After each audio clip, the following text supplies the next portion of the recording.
Hello, welcome to the Scorpio new moon recording. And the Scorpio, we enter into the Scorpio cycle, which starts on October 30th, but the energy is this is really for November.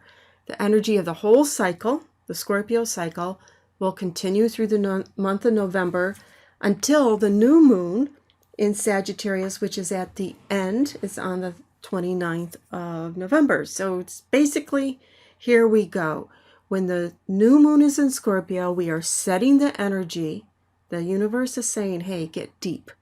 This is the time to go deep, to dive into that which we don't necessarily look into. It's opening the closet of consciousness and saying, what is dark and hidden, and bringing it out to the light. It can be a very, very spiritual time. This is emphasized because there is a trine to Neptune, and that will increase throughout the month. So throughout the month of November, the energy will increase. Why? Because we will have a conjunction with Neptune in the South Node. Now, when you're looking at the chart, like what's going to happen for this new moon, what's the universe asking us? Every year it asks us to go deep, to get in touch with the side of ourselves that we don't necessarily know or recognize, that we keep hidden, our own personal secrets. And then also can mean that secrets come up in your world, that reflection, what's been hidden, what comes up, what has been uncovered. The new moon is conjunct Mercury, so there's deep thinking.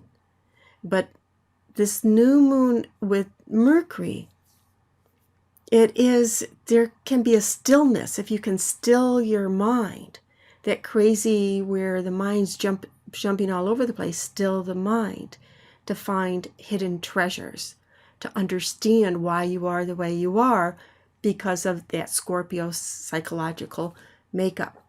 Now, when you are going deeper into this chart, you look at Scorpio. The traditional ruler of Scorpio is Mars. Mars is in Capricorn. It's very strong in Capricorn.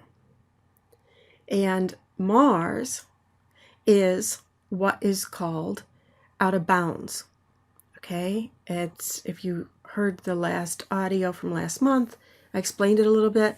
Out of bounds, it's the ecliptic, the Tropic of Cancer, the Tropic of Capricorn. The planets generally just do this wave in and out.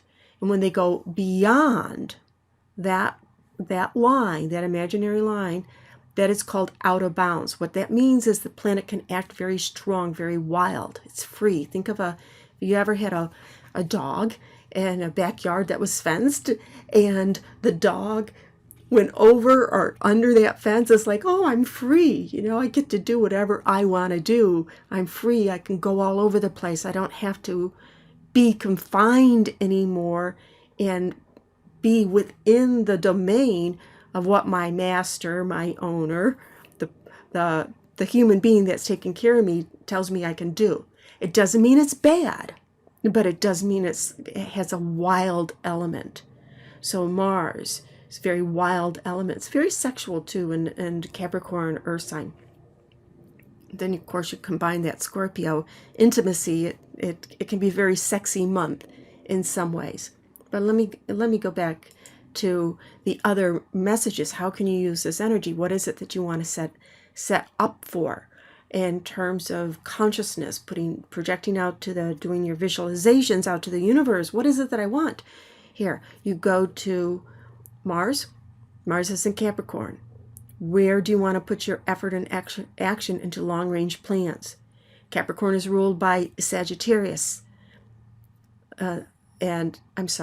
Capricorn is ruled by Saturn, which is in Sagittarius. So you go to Saturn. Saturn is Sagittarius. Sagittarius is not ruled by, but you need to add in. So this is a double energy of effort. Put effort and planning into it. However, Sagittarius is not ruled by Saturn. Sagittarius is ruled right? The ruler of Sagittarius is Jupiter, which has gone into Libra in September. Jupiter in Libra. Make sure that things are fair and balanced in your life, and right relationships for you. And this is actually extra important because one of the closest aspects in this chart is Venus conjunct Saturn. Any relationship that is not appropriate, doesn't respect your boundaries, doesn't respect you, is unfair in some way, right? That Jupiter and Libra out of balance in some way, does not support you in your personal growth. Sagittarius, a lot of Sagittarius is about growth, personal growth, that exploring. I want to know more, and I don't want to be bound. I don't want to be limited, but so I can seek the answers. So relationships that do not support you in your dreams. What about the dreams? What about the possibilities?